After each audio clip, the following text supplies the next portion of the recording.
hopping, and he didn't want to leave the club. Damn. They took him out, and like I said, there was 2 shootouts that you heard, bah, bah. Everybody put their head down, and then I think the bouncers got somebody. Then the guy got stabbed, and then like towards the end of the night, some more guns. That shit was insane, man. For me, the clubs in the and Bronx, then there was always a drunk car, people driving crazy. Yeah, that was the worst. But for me, the clubs in the Bronx or the lounges, because they were mostly lounge. Restaurants turned into lounge. Were crazier than the Manhattan clubs. Yeah. I guess it's the people that stayed in the Bronx part because it was closer to home. They didn't want to mission all the way down. Yeah. We grew up in uptown New York, so it was easy for us. A one quick ride. The A would take us straight to Cafe Remy. The A would take us straight to Iguanas. The 1 would take us to Latin Quarters. We could even fucking take the bus on Bro and leave us right in front of Latin Quarters when it was on 96th I even went Street. to clubs in like 218. One was called Inwood Manor. I've been there, Inwood Manor. I went when I used to promote, I used to go up there. Yeah, I went to Inwood Manor.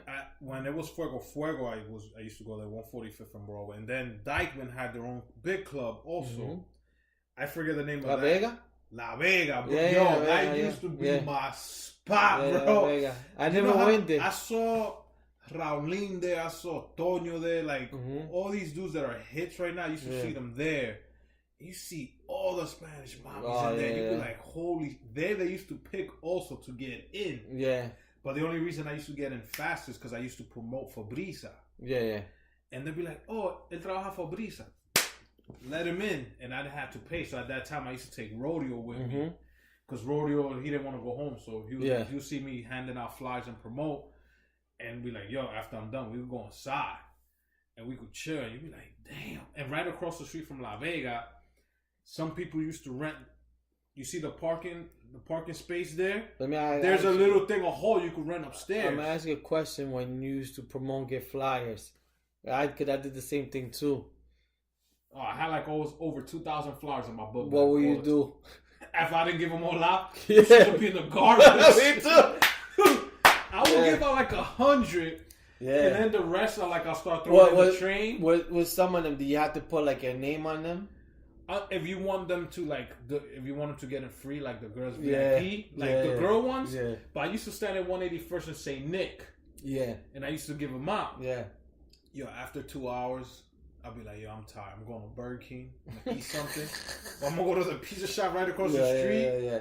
After that, I'm taking that book back with me. And with first garbage, big dumpster I see, out. Over like 1,000 flies. And I know Brisa, I used to pay mad money for them. Yeah. Fuck that What I used to do is similar, like, I remember more like in the tunnel, when I was promoting in the tunnel with Ozzy, that I would put a label, because I had a guest list, so I would put the label with my phone number and shit. And of course, you think, what if? Yeah. What if I give it to a girl? She's in my number and she calls me. Yeah. So I used to do the same thing, give it out. I would give out, and this was my own party.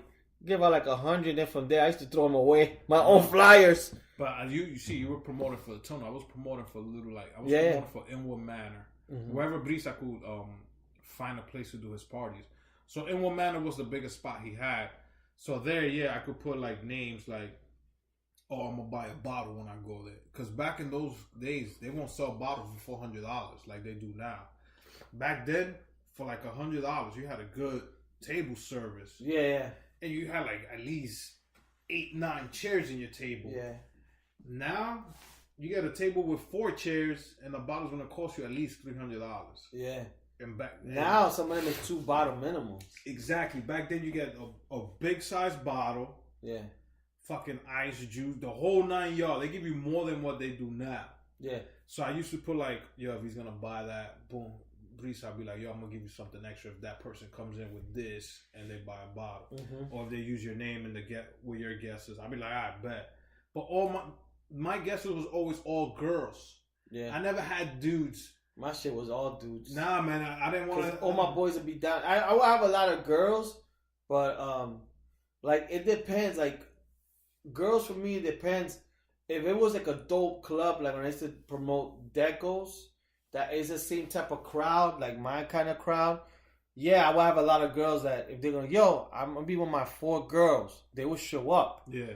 But when it was the tunnel, because the tunnel back then, a lot of people from the Heights or whatever, they thought it was a white club. So they didn't really fuck with it because the tunnel's mostly known for house music. But I used to tell them, yo, we have a hip hop room in there. Like there's 2 hip hop. And then like there was even Spanish room, but nobody cared to promote it. The tunnel was big. So I would tell people like, yo, come, there's like a Spanish room there. Like, they just wouldn't believe it. So it would be hard for me to get like people to come. But yeah, if it was like a club, like, cause you know, girls always got like mad options. Like, oh yeah. Back then, I used to meet girls that all they did was go to clubs. So they'll be like, oh, maybe I'll go there, but I'm gonna stop here first. Oh yeah. So they go to this one club for 2 hours. They'll see you for like 45 minutes. This just whack. Then they leave and they go somewhere else. Did you get paid for every time you? Yeah. Check off. Like $3 per name, but. It wasn't much, man. I'll probably make like $30. Yeah. $50. The major thing was getting in for free. Yeah, for me it was. And I knew the bartender, so I used to get the drinks for free. Yeah. One of my favorite spots, back then was Club 1050. Man, 1050 was the shit. 50th Street and 10th Ave, and the drinks were perfect. Yeah, they were cheap. They were strong. Fucking big ass pints for Long Island iced tea or Red Devils or whatever you wanted. Yeah. I remember one time they spilled my drink and I already had drank it like half of it. The bartender goes, yo, I got you. I was like, all right. And ever since that day, me and her became cool. So every time I used to go, because I used to take mad people there, and that's where Latino boys started seeing me all the time. He's like, yo, dog, I see you all the time. Yo, let's just change numbers, and whenever you want to come, just let me know. I was like, all right. So I started going there more, and then when I heard they were shutting that place down, because it was 2 rooms, 2 big rooms. Yeah. One was Spanish and one was hip hop. So it's like every place should be. You get a little bit of both for everybody. But nowadays you got clubs that's just strictly just house or just strictly fucking hip hop. Now it's just expensive. Oh, forget it. No, like if we were to go to a club in New York City, like, which now, like, if we were to go to a club like back then, we'll have to probably go now to Meatpacking. And that's going to be probably waiting a line, $25 to $40 to get in. That's cheap. Then the drinks are going to be like $18 to $20. Yeah. For watered down drinks. For a little cup. Then you definitely got to do la bomba in your car for you to fucking drink. Shit, man. The clubs brought memories, bro. Yeah. I can still see myself going in and be like, holy shit, this place is huge. You always get that first impression when you first go to a club you've never been to. And you be like, okay, this is what. When I first went to Palladium, that was humongous for me. For me, it was Expo. That thing that was big for me. I was like, what Palladium the fuck? Was big. When I went to Webster Hall. Yeah. Webster Hall was fucking humongous. And then, like, same thing. People used to knock Webster Hall. Yo, Webster Hall's whack. But then there's the Spanish room upstairs. Yo, Webster Hall had like 10 rooms.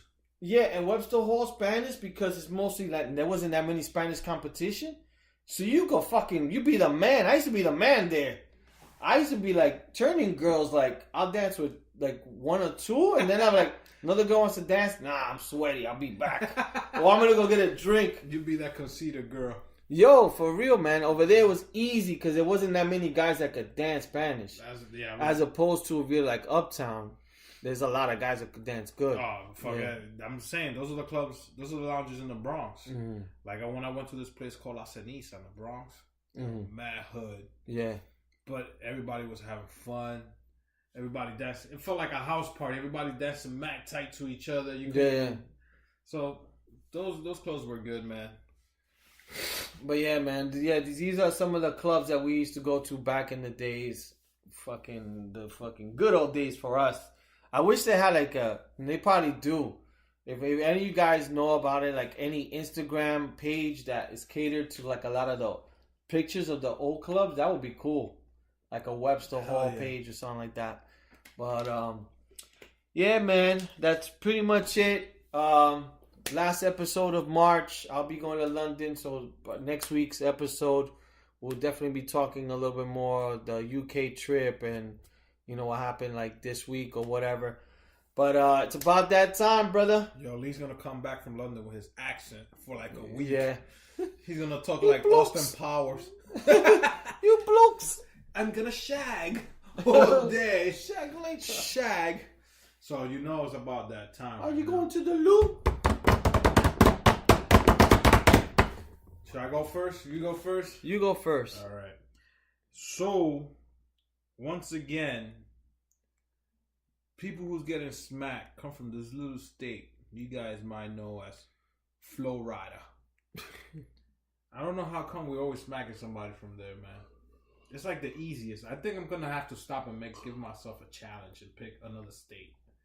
Gotta see like if Oklahoma or like fucking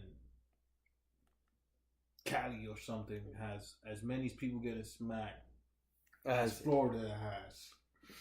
Yeah, Florida is the fucking... They've gotten smacked so much from us. They're really the red state. Yeah, they are. That's what getting smacked so much.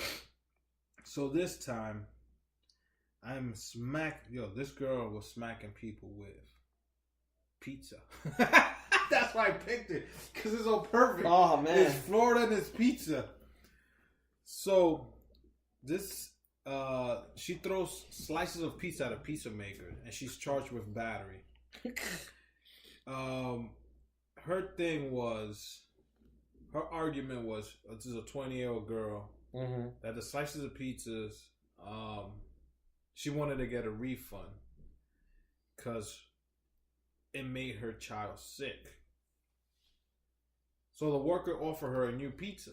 And she refused. She's like, no, let me just get 6 cans of sodas for the same thing.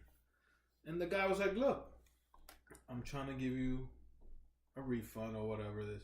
Yeah. She started getting crazy, and she started taking slices of pizza and throwing that at the owner.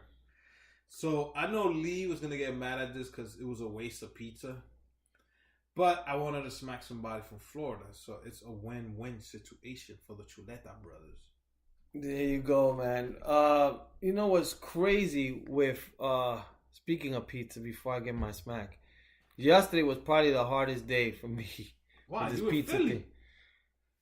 No lie, man. It must have been fucking... Freddy Krueger's gonna come on your dreams with not 5 knives, but like 5 slices.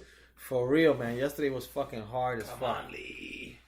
But yeah, so... Pizza. My Chuleta smack goes to...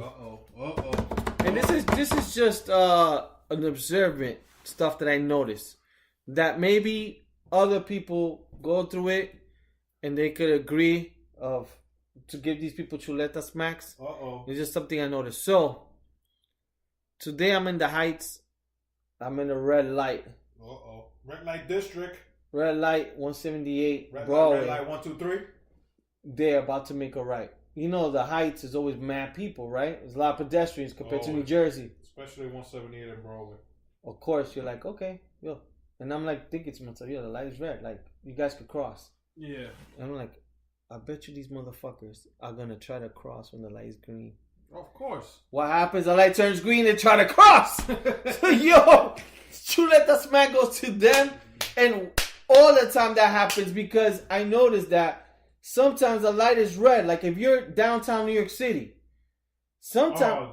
they don't care. The people they don't care, but it's sometimes that you're like, yo, you could cross. Yeah. Just fucking cross. I was in 34th Street, the same thing. Right by Macy's. 11:30 at night. Oh, yeah. So it wasn't that many people, but there was still a lot of people. And I'm like, yo, you guys could cross. You could catch the LIR. Cross. They don't want to cross. The light turns green. They fucking cross. I'm like, these motherfuckers, man. I guess green in other country means that they're good, and red means for them. It was green for me. Yeah, but we're talking about visitors from other countries. Yeah, I think you would figure it would be the little man walking or the stop. Yeah. But yeah, man, Chuleta smack goes to people who walk when the light is green for the guys driving. There you go. Yeah, man. So next week will be April. We'll have new podcasts and all that stuff. We're not doing a podcast next week. We're April Fool. we'll probably be talking maybe like new shows, right? Because new TV shows are coming. Yeah, well, these are ones on TV are ending now. Yeah, so but Netflix is coming out with new shows and all that. Yeah. So there's like Billions we haven't talked about. A lot of new shows. Black Monday I've been watching is good.